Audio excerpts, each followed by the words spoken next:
اللہ تعالیٰ کی بڑائی بیان نہیں کر سکتے۔ انسان کے لیے اللہ تعالیٰ نے دنیا سجا دی، انسانوں کے لیے ہر طرح کی نعمتیں اگا دی۔ اس دنیا میں رونق لگانے کے لیے اللہ تعالیٰ نے بے شمار رونقیں لگا دی ہیں۔ اللہ تعالیٰ کی ذات برحق ہے اور اللہ تعالیٰ کی مرضی کے بغیر ایک پتا بھی نہیں ہل سکتا۔ ہم انسان جتنا بھی شکر کریں بہت کم ہے۔ شعر نمبر 2 ہے، نظام آسمانی ہے اس کی حکمرانی سے، بہار جاودانی ہے اس کی باغبانی سے۔ اب نظام آسمانی سے اس کا یہ معنی ہے کہ اس آسمان کا نظام اور حکمرانی کا جو معنی ہے وہ بادشاہت ہوتا ہے۔ بہار جاودانی کا جو ہے وہ ہے کہ ہمیشہ رہنے والی جو بہار ہوتی ہے اس کو بہار جاودانی کہتے ہیں۔ باغبانی جو ہوتا ہے وہ باغ کی جو دیکھ بھال کرنے والا ہوتا ہے اسے باغبانی کہا جاتا ہے۔ اس شعر کا مفہوم ہے کہ آسمان کا نظام بھی اللہ تعالیٰ کی حکمرانی ہی سے ہے اور دنیا کے باغ میں اللہ تعالیٰ ہی کی وجہ سے ہمیشہ رہنے والی بہار ہے۔ شاعر کہتا ہے کہ جو آسمان کا نظام چل رہا ہے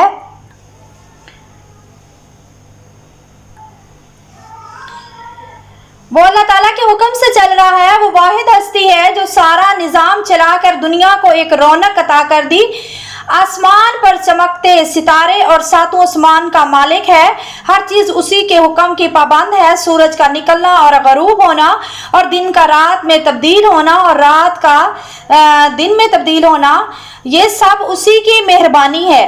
دن کو انسان کام کرتا ہے اور روزی کی تلاش میں نکلتا ہے۔ رات کو بنایا تاکہ انسان دن بھر کی تھکن اتار سکے، پھر آسمان کی چھت عطا کی اور اس چھت کی اتنا حسین بنا دیا کہ تاروں سے بھر دیا۔ سورۃ رحمان میں ہے کہ تم کون کون سی نعمتوں کو جھٹلاؤ گے۔ پوری کائنات کا بادشاہ ہے اور تمام بادشاہت اسی کے ہاتھ میں ہے۔ ہر نظام اسی کے دم سے چل رہا ہے۔ شاعر کہتا ہے کہ اے اللہ، اس دنیا کی بہار تیرے دم سے ہے۔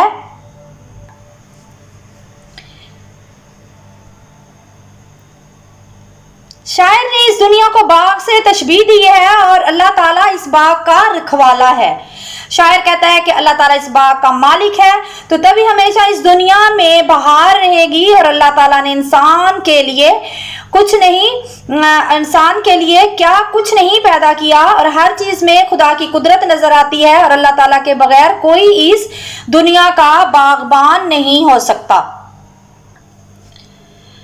شعر نمبر 3 ہے، زمین پر جلوہ آرا ہے مظاہر اس کی قدرت کے، بچھائے ہیں اسی داتا نے دسترخوان نعمت کے۔ اب جلوہ آرا کا معنی ہے جلوہ دکھانا، جھلک دکھلانا۔ مظاہر کا مطلب ہوتا ہے ظاہر ہونا، سامنے کی جو چیز ہوتی ہے وہ ظاہری ہوتی ہے۔ دسترخوان کا کھانا کھانے کا جو مطلب کہ کپڑا ہوتا ہے یا مطلب اس کو کہتے ہیں جس پہ کھانا چنا جاتا ہے وہ دسترخوان ہوتا ہے۔ نعمت کا مطلب ہوتا ہے انعام، اللہ کی طرف سے جو انعام ہوتا ہے وہ اس کو نعمت کہتے ہیں۔ اور اس کا جو مفہوم ہے وہ یہ ہے کہ ہر طرف اللہ تعالیٰ کی قدرت کے جلوے نظر آتے ہیں اور اس نے ہمارے کھانے کے لیے بے شمار نعمتیں نازل کی ہیں۔ اس شعر کی تشریح ہے کہ شاعر کہتا ہے زمین پر ہر چیز میں اللہ تعالیٰ کا جلوہ نظر آتا ہے۔ اس زمین پر ہر بسنے والی چیز اللہ کی وحدانیت بیان کرتی ہے۔ ہر شے میں اللہ تعالیٰ کی حکمت نظر آتی ہے۔